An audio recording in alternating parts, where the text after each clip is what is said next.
eu tô chateado nesse vídeo, de verdade. É uma situação delicada. Eu gostaria até de nem fazer conteúdo sobre isso. Então eu vou tomar um certo cuidado com as minhas palavras aqui, tá bom? Mas temos rumores, mensagens, cartas e alguns dados também muito ruins vindos ali do lado do Credit Suisse, tá? E diga-se de passagem, o Credit Suisse, poxa, um banco suíço que eu sou particularmente muito fã mesmo, assim, sabe? Eu nasci vendo o Credit Suisse e espero vê-lo por muito tempo também, tá? Só para deixar claro. Mas, assim, antes de a gente entrar em Credit Suisse, deixa eu falar um pouquinho sobre uma das piores crises da história e por que isso daí tem a ver com o vídeo de hoje. Que mais ou menos 14 anos atrás, tá? Quando o Lehman Brothers, que era um dos maiores bancos do mundo, ele simplesmente faliu, né? A gente teve ali quase que a origem, digamos assim, né? Ou um dos marcos da crise de 2008, quando a bolsa americana derreteu mais de 50%, e desde então a gente tem vários filmes, notícias, impactos que acabam ficando até hoje, né, na nossa economia. E às vezes parece que a gente não aprende com alguns erros, né, especialmente com a ganância, né? E hoje no vídeo, né, eu vou falar sobre Credit Suisse. Vamos tentar entender o que está acontecendo, se realmente tem chance do banco falir ou não, como isso interfere no seu bolso, o que você deveria fazer com o seu dinheiro, o que eu vou fazer com o meu dinheiro. E deixando muito claro, eu não sou um cara que torce para que dê algum problema aqui, pelo contrário, tá? Eu torço muito pro Credit Suisse sair bem dessa, ok?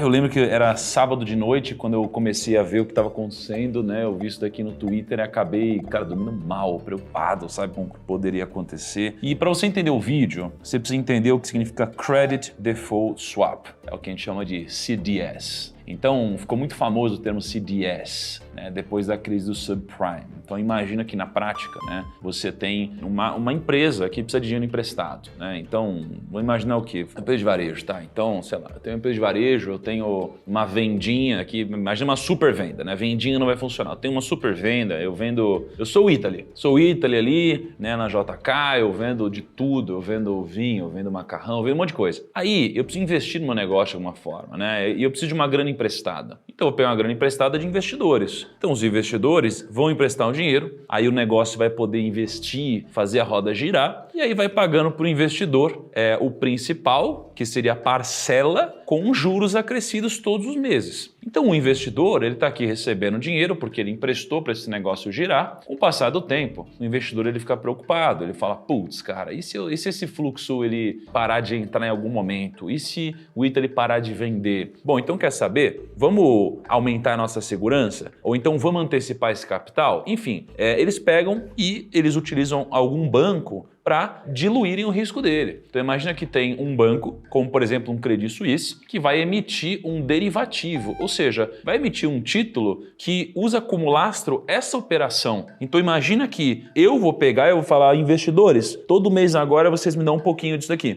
Então para o Credit Suisse é muito conveniente, porque eu vou receber um pouquinho todo mês aqui, de uma operação que eu não fiz. Mas o que acontece? Com o passar do tempo, se tiver algum problema e essa empresa quebrar, se o Italy quebrar, o Credit Suisse vai ter que garantir todo esse título aqui para os investidores. Aí você imagina que o Credit Suisse está ganhando uma grana fazendo isso. Aí eu começo a fazer isso daqui, esse CDS, com vários credores que emprestam dinheiro para vários negócios. E aí é natural que quando a gente tem alguma crise, né, de alguma forma, eu começo a correr risco, porque eu tô aqui devendo grana para um monte de gente. Até então a economia estava saudável. De repente, se eu tenho uma crise e todo mundo quebra, eu vou ter que arcar com todos os compromissos. Eu não tenho dinheiro para arcar com todos os compromissos e eu quebro. E aí o que acontece? Existe um grande indicador de que o banco vai conseguir arcar com os compromissos ou não. Ou pelo menos de se essas empresas estão próximas a quebrar ou não. Qual que é esse indicador? Esse é o indicador que você está vendo na tela aí. Credit Suisse's CDS Spreads at 14-year highs. Ou seja, a gente está com um spread tão alto quanto a gente esteve na crise de 2008, 2009 subprime. O que significa isso? Se eu vejo que a chance está muito grande de ter inadimplência, a gente aumenta as taxas. As taxas elas aumentam porque o risco aumenta. Se o risco aumenta, as taxas também. Então pensa, é muito mais fácil eu pegar um empréstimo a juros baixos se eu tiver muito patrimônio do que se eu não tiver dinheiro. Aí eu vou pegar numa financeira, eu vou pegar com a agiota e vou pagar muito dinheiro. Por quê? Porque eu não tenho bens em garantia. dia. Então, quanto mais arriscado, maior a taxa. E aí você vê a taxa subindo, e ela subiu da noite pro dia aqui, de um patamar completamente estável, completamente dentro da média, para um patamar mais alto desde 2008. E aí isso daqui começou, né, a gerar muita repercussão. E só para vocês saberem, foi fazendo esse tipo de operação que o Michael Burry, no filme A Grande Aposta,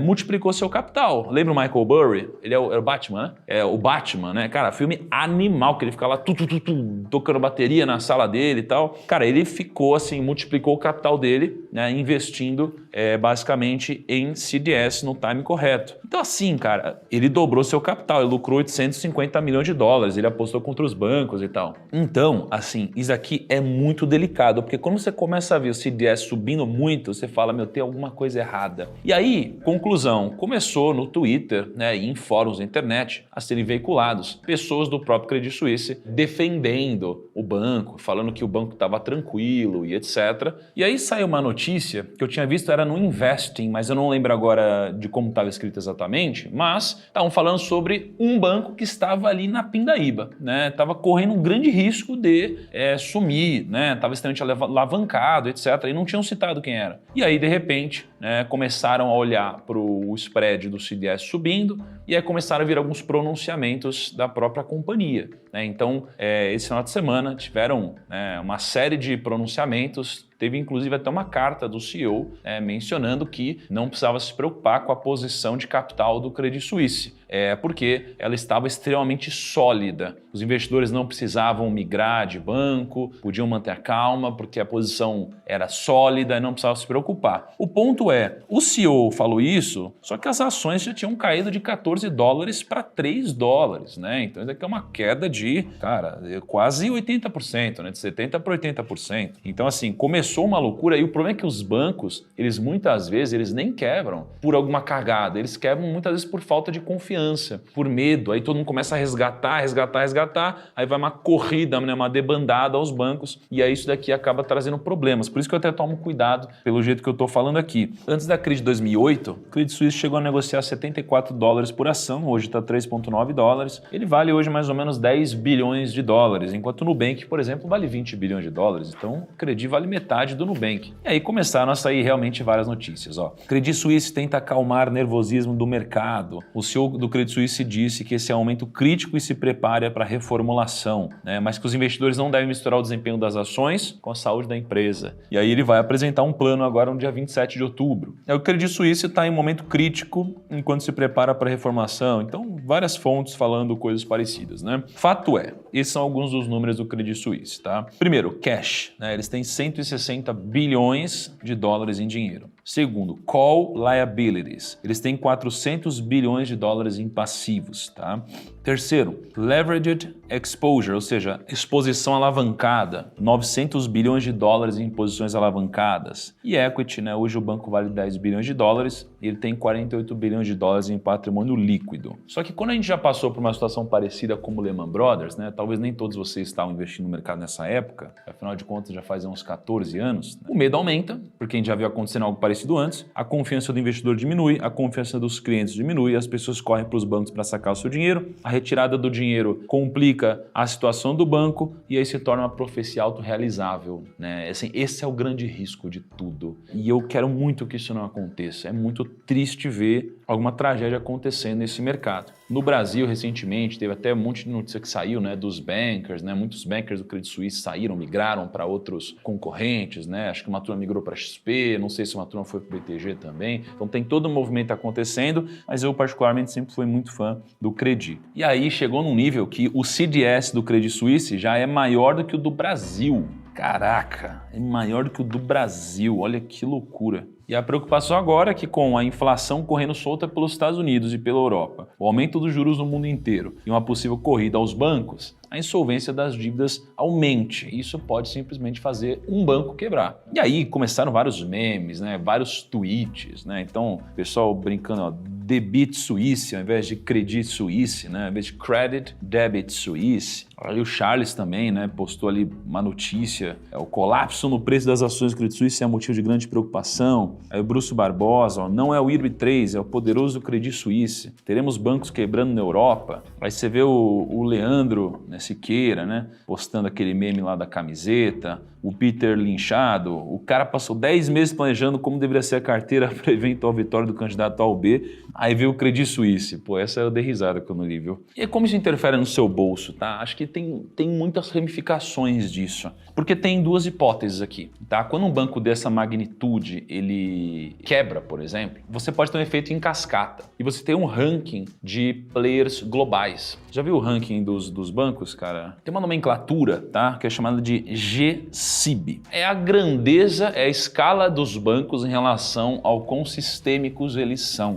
Então, por exemplo, no primeiro tier você não tem nenhum banco, tá? No segundo tier você tem o JP Morgan Chase, ele seria o banco mais sistêmico, né? O banco é uma mistura de mais sistêmico com mais sólido do planeta, né? São bancos que não podem quebrar. Aí depois dele você tem uma outra categoria, onde você tem o BNP Paribas, Citigroup e HSBC. Abaixo dele, aí você tem aqui o Bank of America, Bank of China, Barclays, China Construction Bank, aqui ó, e o Deutsche Bank. Eu nem estou falando muito do Deutsche Bank nesse vídeo, mas ele também está envolvido em todas essas notícias que estão saindo. Então o pessoal está falando do Credit Suisse e do Deutsche Bank, que é um banco alemão. Aí tem Goldman Sachs, né? E aí o Credit Suisse entra no próximo tier. Então ele faz parte dessas estruturas sistêmicas. Então é um banco que ele não pode simplesmente quebrar. Porque se ele quebrar e não tiver socorro, cara, o efeito cascata pode ser muito grande e para na gente aqui no Brasil. Para em todo canto. É um banco muito sistêmico, porque começa uma quebradeira só, entendeu? Porque aí você imagina, aí você tem o credor, aí o negócio quebra, o credor não recebe o dinheiro dos bancos, então os bancos quebram, aí o credor quebra também, aí se o credor quebra, ele também não consegue honrar contra as dívidas, aí você começa a ter um negócio gigantesco aqui. Então, se a gente olha para esse ranking, é um banco que em tese não poderia quebrar. E aí a gente viu em 2008, 2009,